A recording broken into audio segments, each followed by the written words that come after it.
നമ്മൾ ഇത്തവണ hand raise ചെയ്ത് റെഡിയാക്കി അടിപൊളിയാക്കി ഇണക്കിയെടുക്കാമെന്ന് വിചാരിച്ചെടുത്ത കുറച്ച് ആഫ്രിക്കൻ ഗ്രേയുടെ കുഞ്ഞുങ്ങളാണ് കേട്ടോ അവന്മാർ. അതുകൊണ്ട് ഭക്ഷണം കണ്ടു കഴിഞ്ഞാലുണ്ടല്ലോ എന്നെ പിന്നെ വിട്ടുകളയില്ല. അതുപോലെ എൻ്റെ അടുത്ത് കിടന്ന് ബഹളം വയ്ക്കും. അതിൻ്റെ ഇടയിൽ നല്ല കടി എനിക്ക് കിട്ടാറുണ്ട് കേട്ടോ.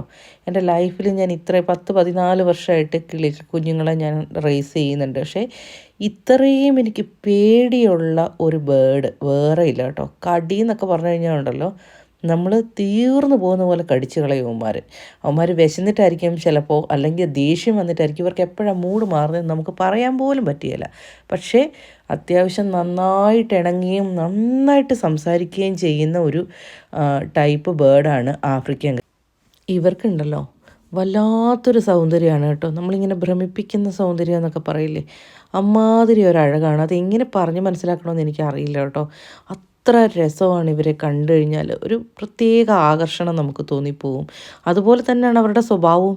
ഭയങ്കര ഇൻട്രാക്റ്റീവാണ്, അഫഷനേറ്റാണ്. അതുപോലെ തന്നെ നമുക്കൊരു എക്സലൻറ്റ് കമ്പാനിയൻ അല്ലെങ്കിൽ ഒരു ഫാമിലി പെറ്റ് എന്നൊക്കെ നമ്മൾ സങ്കല്പിക്കില്ല. അങ്ങനെയുള്ള ഒരു ഇനം തത്തകളാണ് കേട്ടോ ഇവരെ ഏറ്റവും കൂടുതൽ എനിക്ക് തോന്നുന്നു ആൾക്കാർ പെറ്റ് ബേർഡ് എന്നുള്ള രീതിയിൽ ചൂസ് ചെയ്യുന്നത്, അല്ലെങ്കിൽ നമ്മുടെ ഫാമിലിയിലെ ഒരാൾ എന്നുള്ള രീതിയിൽ ചൂസ് ചെയ്യുന്ന ഒരു ബേർഡും കൂടെയാണ് കേട്ടോ ആഫ്രിക്കൻ ഗ്രേ. നോക്കി എന്താ രസമെന്ന്.